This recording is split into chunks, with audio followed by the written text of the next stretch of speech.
It felt far better than being just good or nice. It was a thoroughly enlightening experience and had informed me in great detail why, from time to time, there had been physical tension, stiffness, unease and/or pain emanating from my shoulders, heart and chest region. All this without the use of plant medicines, which is saying something. There was obviously more to this than meets the eye. To note, the tension, unease, aches and pains have not since returned. This, for me, was an ultimate preparation for a voyage. But for some reason my gut or instinct was shouting at me that becoming a guide was not on the cards. But the guide training itself would reveal something else, and perhaps something a little different than first anticipated. The first guided training voyage. The usual pre-ceremony preparations were carried out.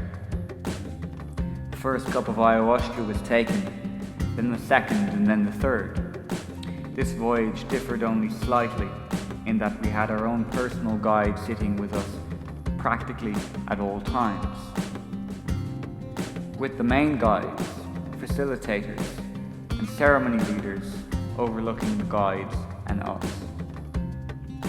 This particular voyage seemed to be all about my upper body strength, or lack thereof, my chest, my heart, and in particular my shoulders. At one stage in this voyage, my shoulders needed pinning down to the floor to help me straighten them up. This was physiotherapy of sorts, being guided by me, my body, and was key to getting my body in shape to help spread my wings to voyage to other dimensions. For some reason, my head required cold hands or fingers on it to make a connection every now and then, and of course, my guide mostly facilitated this. It felt at different stages throughout this particular voyage that my connection to the world was weakening, and that the cold hands or fingers lightly touching my head in particular were keeping me grounded or connected.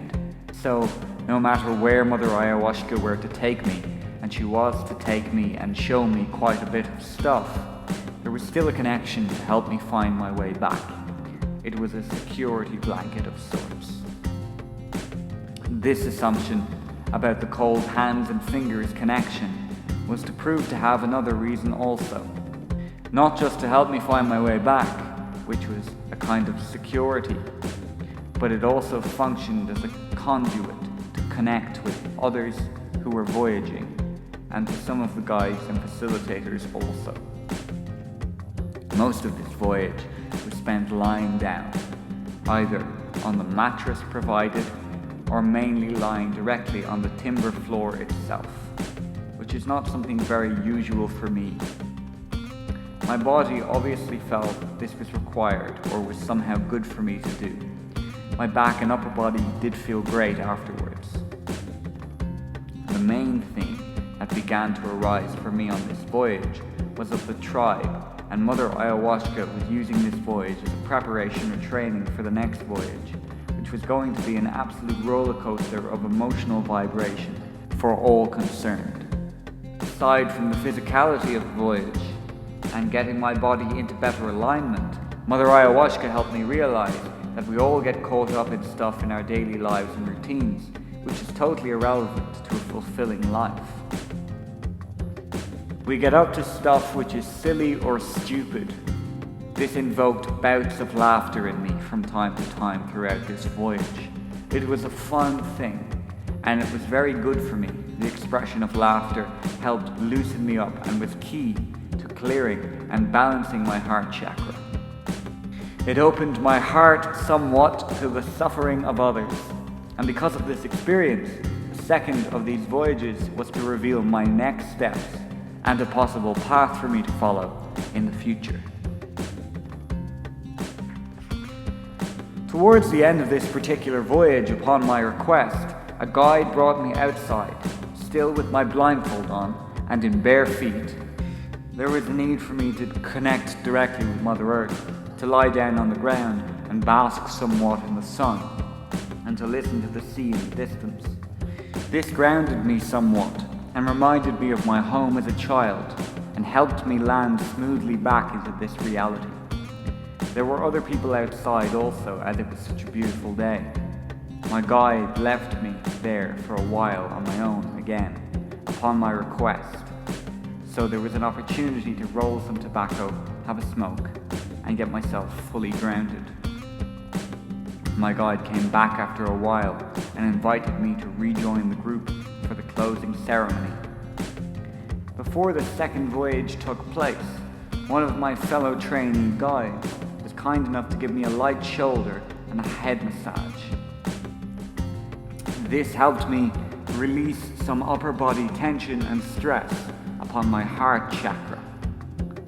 My masseuse also suggested studying the heart chakra at a later date, as it might prove to be of personal benefit, which it has. Thank you once again, you know who you are. This process, amongst other things, paved the way for my preparation for the second voyage training. The intermediate training before my second voyage is in my standing in as a guide whilst others voyaged was extremely uncomfortable. Something inside kept telling me to leave the building, that this wasn't for me. This is not your path, it said. This felt deeper than just a mere internal dialogue. My regular day-to-day work involves a mix of research, study, writing, and engaging with and talking to people on a conscious level. Then providing for others on a conscious and somewhat academic level, education, guidance, or direction. Within this very narrow field of conscious mind to conscious mind, it always seemed and felt like an easy and intuitive matter to pick up on the more subtle vibrations of stuff that may be bothering people, but which they do not always want to divulge or discuss.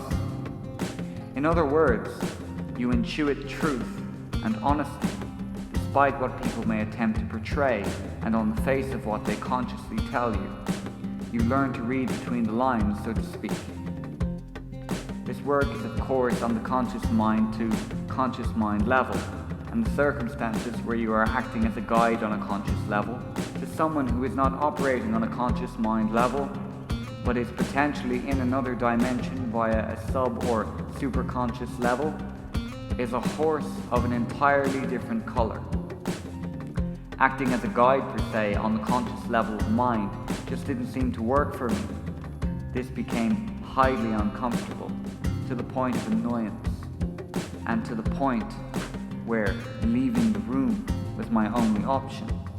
Upon returning to the room, rather than actively engage with guiding or overseeing any of the voyagers directly on a conscious level, sitting and meditating seemed the only plausible thing to do to relieve my own anxiety. This sent me on my own mini internal voyage via the energy that was emanating within the room. Somehow, this worked for me, as it brought me into the vibration of the voyagers themselves on another or perhaps even their level. Messages and information about the voyagers in the room seemed and felt like they were coming through, and in this way my presence felt relevant to me, whatever about the voyagers themselves. In other words, my feeling was that by getting into the vibrational energy emanating from the voyagers themselves, it helped me to emphasize and vibrate within their frequency or resonance, and thus provided a more direct connection to them. My meditative connection to the voyagers from their perspective of a guide was from an observational vantage point only, and did not interfere with their personal voyages in any way whatsoever. It did, however, show me there was also another door or route to the realms that voyagers were in or at, and not on a conscious level, which had made me uncomfortable. This deeper sense of meditative connection with the voyagers felt right for me at the time. It was only on my second personal voyage that Mother Ayahuasca revealed why. The next morning, everyone was up very early for breakfast. For those who were voyaging that day with Mother Ayahuasca, breakfast consisted of some herbal tea and maybe an orange. A new friend decided he wanted to get away from the retreat for a couple of hours and was going for a short drive into the local village. He could speak Spanish fluently, so he could communicate very well in Portuguese. And seeing as how most of the smokers at the retreat were running out of tobacco or cigarettes, we took some orders and off we went. He, like me, wasn't much into convention and following meaningless rules or regulations, so once in the village, we chatted away for some time, and then we realized the time, so we continued our intriguing discussions whilst heading back in the car. We got so much into our conversation, we missed our turn-off. Had to go on for an extra 10 miles or so before realizing, so we got to see a little bit more of Portugal than originally planned. We soon got back on track, and got back just in time to change and prepare for the next voyage with Mother Ayahuasca. Doing stuff like this really makes these adventures memorable and worthwhile. The second training voyage. The second guide training voyage, which happened at the time to be my 7th voyage overall, was set in a circular wooden building. This room comfortably accommodated 40 or so people, including voyagers, guides, facilitators, and a ceremony leader. There was plenty of space for all, which was great, especially for me on this particular occasion.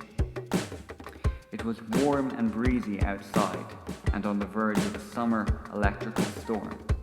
Within the space, you could hear and feel the churning of the wind outside as it curled around the building and began to charge our shared space with static.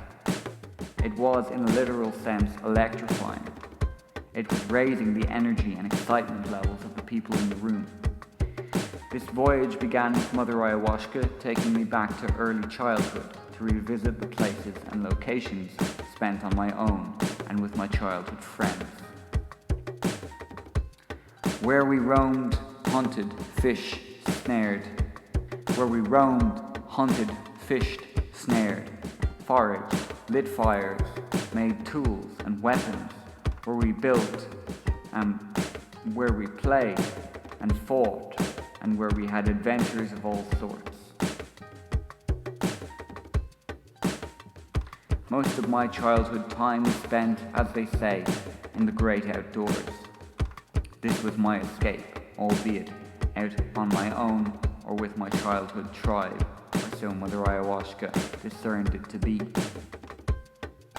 We knew our world intimately, and had travelled to every lake, river, woodland hill, mountain, and bog within a few mile radius of our retrospective homes, and knew all of the people within the space without exception. It dawned on me how much this idea or ideal of a tribe meant. As a child, it was my escape from the reality of my home life, my own form of stability and reliability, so to speak. Mother Nature and my childhood tribe had provided me with its own security blanket that, up to this point, had been long forgotten. Mother Ayahuasca reminded me of this and suggested that my tribe could be found or refound with people who attended these ceremonies, as we all, at the least, had this much in common.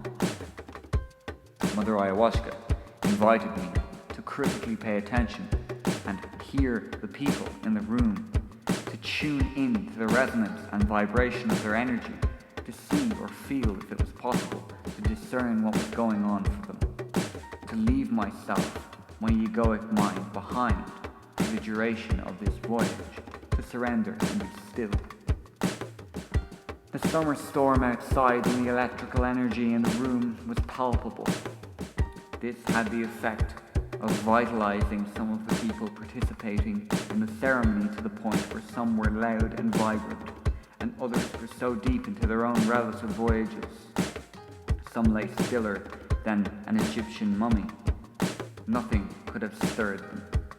Mother Ayahuasca brought me into stillness, then within the stillness got me to tune into what was going on in the room, to listen and hear the emotional resonance of those in the room, and to feel what was going on for others. Then she would take me out of the voyage and bring me back into the room. She kept telling me to get help, to get tribal.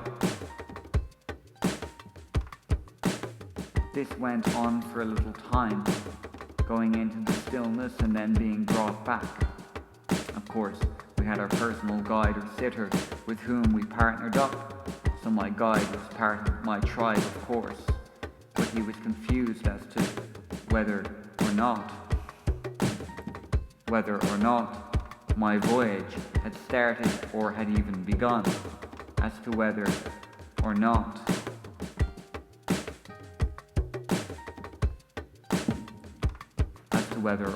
my voyage had started or even begun. As every now and then we chatted quite lucidly, as if we were simply having a cup of coffee and a smoke. His confusion came from my relative lucidity when being back in the room from my intermittent voyages. At this point, there was something deeper going on with me that early on was difficult to express. My need was to ask my guide about the people in the room, as to who was voyaging and who was guiding, and if certain other guides and facilitators were in the room. My insides were trying to figure out who in particular might have certain abilities or skills to help me figure this thing out. My personal sitter was my best buddy, and while he was telling me what was going on in the room, he also had fun, a few laughs and giggles, just like two kids. This was my childhood all over. Then it occurred to me, we need to expand our mini tribe to make it stronger and bigger, if for nothing else, but have more fun and laugh. 3 particular buddies were deep into their own respective voyages and were totally immersed and peaceful, so obviously they couldn't sit with me to chat, laugh, and have some fun. But there were plenty of others that could. One particular guide or buddy stood behind me, overseeing what was going on in the room, and every now and then gave me updates on my buddies who were voyaging. He became our watch-out buddy, or the Watcher as we dubbed him. Another particular facilitator guide, upon my request, came and sat with me. She in particular had the ability to be still whilst present. The connection to this stillness, skill, or talent of hers allowed me to go deeply back into voyaging and to pick up on the resonance of others. She was my touchstone or medium by which to voyage at this early stage. When she took a break, there was another particular guide sitter who was not voyaging at the time, and upon my request, he kindly came and sat with me. He too had this skill or ability to be perfectly still whilst also being present. This particular guide sitter had not previously spoken with me in any of the days leading up to this voyage, but for some reason Mother Ayahuasca suggested he would be just the man or soldier for this job. As it turns out, he most certainly was, and again we had a bit of fun and laughter together, and he kept telling or reminding me every now and then, go back into bliss.